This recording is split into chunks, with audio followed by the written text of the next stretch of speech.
दोस्तों IRB infra में एक बड़ी गिरावट के बाद अभी फिर से यहाँ पर ये ऊपर जाने की कोशिश कर रहा है। कल इसके नतीजे आ गए और नतीजे आने के बाद इसमें यहाँ थोड़ी सी गिरावट भी ज़रूर देखने को मिली। 1.25% की गिरावट इसमें थी। तो अभी कल या फिर अगले हफ्ते ये स्टॉक ऊपर जाएगा या फिर नीचे जाएगा, आपको इसमें बाइंग करनी है या फिर सेलिंग करना सही होगा। आपकी किस लेवल पर ये आप बाइंग सेलिंग करेंगे, आपके स्टॉप लॉस, आपके टारगेट क्या होंगे, जानेंगे आज के इस वीडियो में। वीडियो एजुकेशनल है, इसे अंत तक जरूर देखिए। तो चलिए दोस्तों, मैं विजय निफ्टी वाला के इस वीडियो में आप सभी का स्वागत करता हूं। पहले तो देख लीजिए, हर रोज की तरह हम पहले देखेंगे कि इसमें ट्रेंड क्या है। ट्रेंड जानना बहुत इंपॉर्टेंट है क्योंकि ट्रेंड हमें बताता है कि हमें किसके साथ जाना है। जब ट्रेंड अप ट्रेंड होता है तब हम बायर्स के साथ जाते हैं यानी बाइंग करते हैं।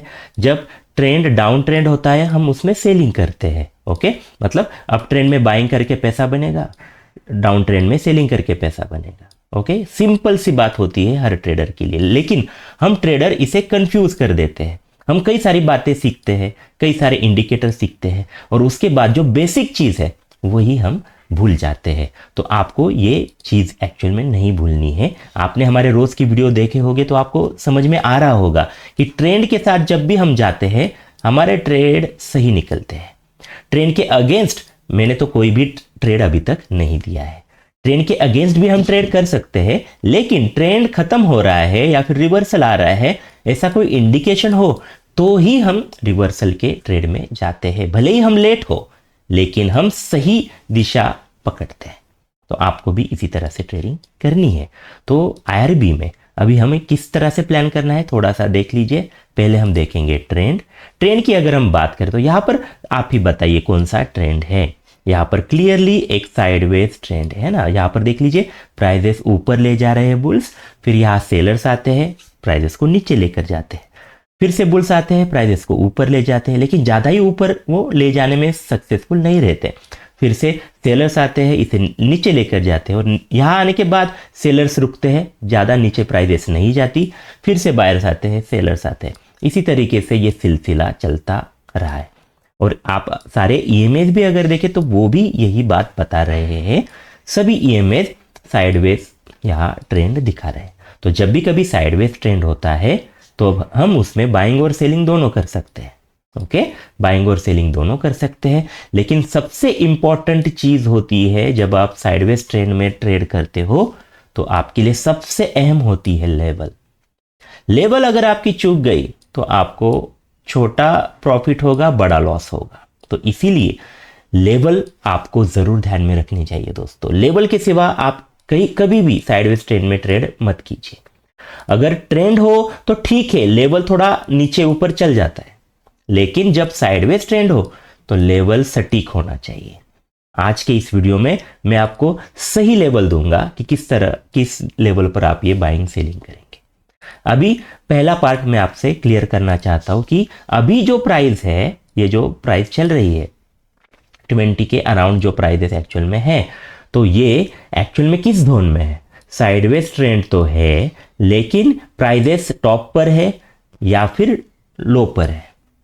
तो यहां पर अगर आप देखें तो ये जो रेंज बनी है इसके निचले स्तरों पर अभी आईआरबी इंफ्रा है।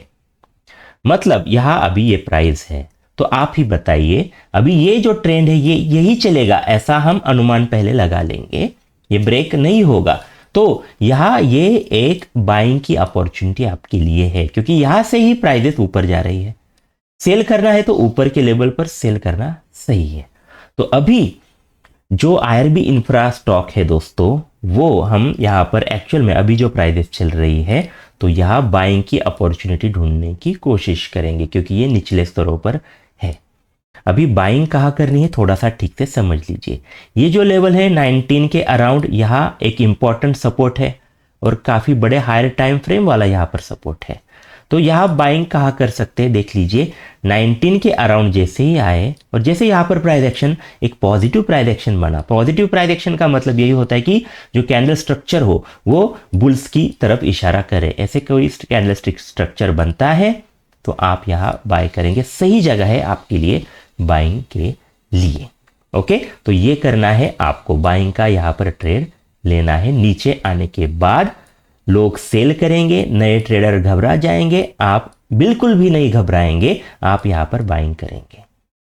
बाइंग आप क्यों करेंगे, थोड़ा सा ठीक से और चीज मैं यहां पर बताना चाहता हूं। यहां बाइंग क्यों सही है देख लीजिए, आपको सीखने को मिलेगा। जब आप इस लेवल के आसपास बाइंग कर रहे हो, जो एक इंपॉर्टेंट लेवल है, आपने अपने मन से कोई नहीं कर रहे हो कि नीचे प्राइस आ रही है और देख लेते हैं, चलिए मैं एक ट्रेड लेकर देखता हूं, इसलिए आप बाई नहीं कर रहे। आपके पीछे लॉजिक है कि ये एक इंपॉर्टेंट सपोर्ट है, ये एक इंपॉर्टेंट रेंज है, रेंज के आसपास आप निचले स्तरों पर बाइंग कर रहे हो, ऐसा आपका लॉजिक है। तो यहां आने के बाद जब आप बाइंग करेंगे तो आप भी बताइए आप स्टॉप लॉस कहां रखेंगे। आपका जो स्टॉप लॉस होगा वो ये जो इंपॉर्टेंट लेवल है इसके थोड़ा सा आप नीचे जरूर रखेंगे, ताकि आपकी एंट्री के बाद शायद ये ब्रेक करके नीचे भी आ सकता है। मार्केट में अनसर्टिनिटी हमेशा होती है, हम कभी भी अनसर्टिनिटी को बीट नहीं कर सकते, तो इसीलिए स्टॉप लॉस लगाना चाहिए। मतलब यहां आप ट्रेड लेने के बाद आपका स्टॉप लॉस कितना छोटा होगा। ये छोटा मैं क्यों कह रहा हूं, क्योंकि देख लीजिए टारगेट क्या होगा। जब आप यहां पर बाय करेंगे आपका टारगेट होगा ये वाला 200 का ईएमए वाला लेवल, दूसरा कुछ भी टारगेट आपको नहीं रखना है। 200 का ईएमए आपको टारगेट करना है, जो कि है 21.30 के अराउंड। ओके, तो देख लीजिए आप रिस्क कितना सा है और रिवॉर्ड कितना बड़ा है। तो ये ट्रेड इसीलिए सही है कि आप यहां बाइंग करेंगे, छोटी सी रिस्क बड़ा प्रॉफिट आपको यहां पर बनेगा।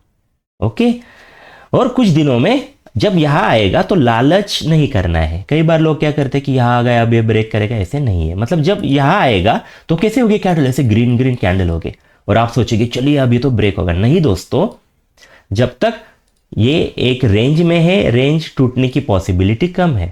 तो यहां जब आएगा 200 का ईएमए भी है, ट्रेंड साइडवेज भी है, आप यहां पर अपना प्रॉफिट बुक करेंगे।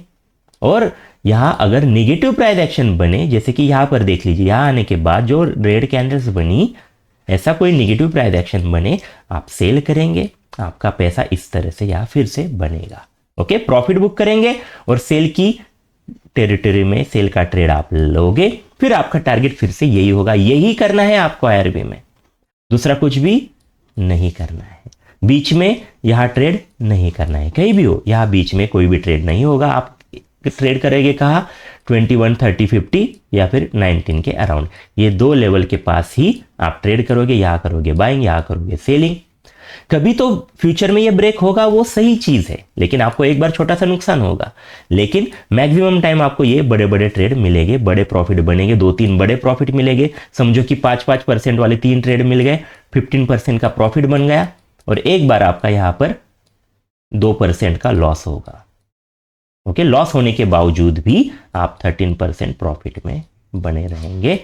बड़े लोग इसी तरह से ट्रेडिंग करते हैं, इसी तरह से उनका मनी मैनेजमेंट होता है, इसी तरीके से वो साइकोलॉजिकली काम करते हैं और इसीलिए वो सक्सेसफुल होते हैं। हमें भी एक रिटेल ट्रेडर को उनकी तरह सोचना चाहिए, उनकी तरह इसको एक बिजनेस की तरह ट्रेडिंग को लेना चाहिए। आप जरूर इन बातों का ध्यान रखेंगे। आई होप आपको ये सारी चीज़ें ठीक से समझी होगी। अगर आपके मन में कोई क्वेश्चन हो तो कमेंट में ज़रूर बताइए। वीडियो अगर अच्छी लगी तो लाइक भी ज़रूर करिए। धन्यवाद।